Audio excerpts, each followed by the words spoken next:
This channel does not promote any violent, harmful, or illegal activities. All content provided by this channel is meant for an educational purpose only. অনেকগুলো সিদ্ধান্ত হয়েছে, তার মধ্যে যেটা উল্লেখযোগ্য সেটা হচ্ছে যে আমাদের এই কিছু জায়গায় যেখানে ওয়াটার লগিং প্রোন এরিয়া, সেই এরিয়াগুলোকে আমরা পেভার ব্লকিং করব। অর্থাৎ পিচের সাথে যেহেতু শত্রুতা আছে জলের, তাই আমরা যত পিচ করছি সেটা উঠে যাচ্ছে। তো সেই জায়গায় আমরা সেই চিহ্নিত করে সেটা যেগুলো অনেক বৃষ্টি হলো জমে গেল, যেতে দেরি হলো আলাদা, কিন্তু যেগুলো ওয়াটার ল্যাগিং প্লোন এরিয়া, যেগুলো ডাউন এরিয়া, প্রায় জল জমে, এই এরিয়াগুলোকে আমরা পেভার ব্লক করে যাতে রাস্তাগুলো ভেঙে না যায়, এবং তার জন্য পিডাব্লিউডি শিডিউলের থেকে যাতে কম খরচা হয় সেটার জন্য আমি ডিপার্টমেন্টকে বলেছি পুরোটা আরেকবার রিশিডিউল করার জন্য। কোন কোন জায়গা ঠিক হয়েছে? না না, যেখানে যেখানে আছে পুলিশের কাছ থেকে সেটা আমরা লিস্ট চেয়েছি, ট্রাফিক পুলিশের লিস্ট অনুযায়ী আমরা করব। সব দুর্গাপূজার আগে রোড সব তৈরি হয়ে যাবে।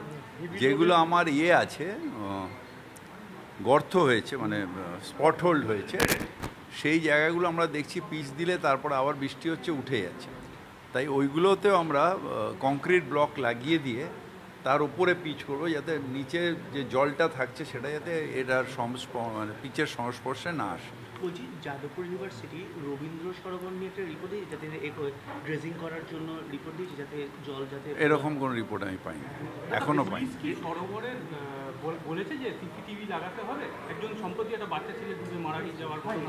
না, এরকম কিছু বলেনি, কারণ আমাদের সরোবরে যে সময়টা সকালে মর্নিং ওয়াকের জন্য খাড়া হয় 8টার পরে বন্ধ করে দেওয়া হয়, সুতরাং সেই সময়টা আমাদের এমনি গার্ড টার্ড থাকে।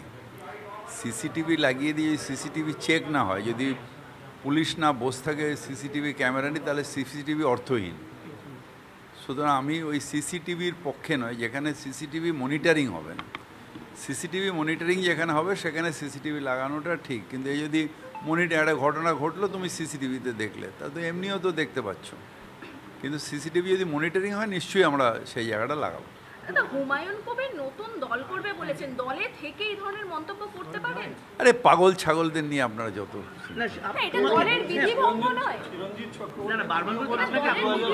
ছাড়ুন না, কে কি করলো না করলো, সব মানুষের যদি জবাব আমায় দিতে হয় তাহলে তো সারাদিন ধরে আমাকে নিয়ে কেউ না কেউ রাস্তাঘাটে আলোচনা করছে, সব জবাব দেওয়া সম্ভব? কেউ আমাকে আক্রমণ করে নিজে বলিয়ান হওয়ার চেষ্টা করে, মানে আমার পাবলিসিটি দিয়ে কেউ নিজেকে পাবলাইজড করার চেষ্টা করে। চিরঞ্জিত চক্রবর্তী বলছেন যে 2026-এ তিনি নির্বাচনে লড়বেন।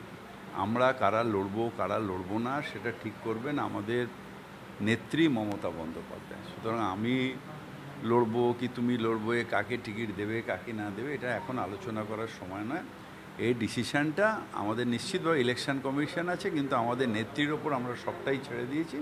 উনি ঠিক করবেন যে ফিরহাদ হাকিম 26-এ লড়বে কি লড়বে না। এটা ফিরহাদ হাকিমের ইচ্ছেতে বা কারোরই ইচ্ছেতে এটা হয় না। বলছি, মুখ্যমন্ত্রী পাড়ায় সমাধান নতুন প্রকল্পের ঘোষণা করেছে, এবং সেটা দুয়ারে সরকার মধ্যে হিট নিঃশব্দে। সেই জায়গা থেকে আজকের এই বিজেপি এখন নিয়ে পড়েছে যে কাটমানি প্রকল্প, কাটমানির জন্য এগুলো পুরনো রেকর্ড বাজি কেটে গেছে, রেকর্ড একই রেকর্ড ঘুরে ঘুরে আসছে, এটাতে কিছু হবে না।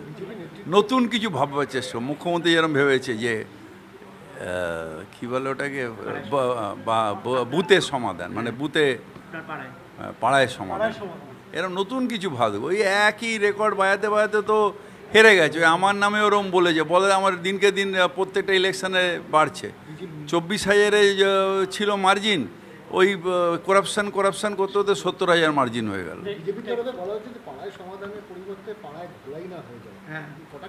ওগুলো বেকারের কথা, মানুষ ভোট দিচ্ছে, সেন্ট্রাল ফোর্স দাঁড়িয়ে থাকছে, সেন্ট্রালের ইসি নিজে বিজেপির হয়ে কাজ করছেন, সেন্ট্রাল ফোর্স অনেক জায়গায় বুথের ভেতরেও বলছে যে কাকে ভোট দিতে হবে, বিজেপিকে দাও দয়া করে ভোট, তারপরেও আমরা এই মার্জিনে জিতছি। সুতরাং ওসব ওদের বলতে দিন, আমরা কাজ করে যাই।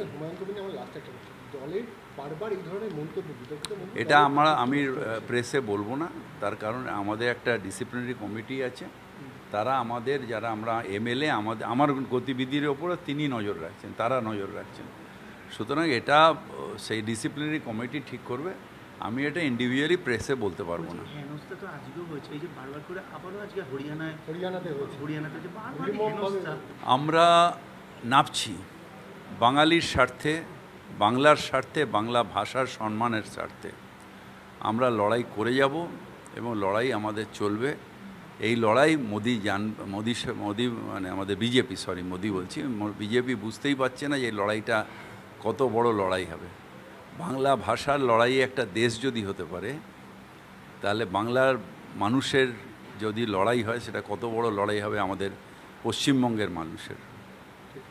কারণ শিলচরেও আপনি জানবেন যে এই বাংলার ভাষার লড়াইয়ের স্বার্থে কিন্তু শিলচরেও প্রাণ দিয়েছিল যুবকরা।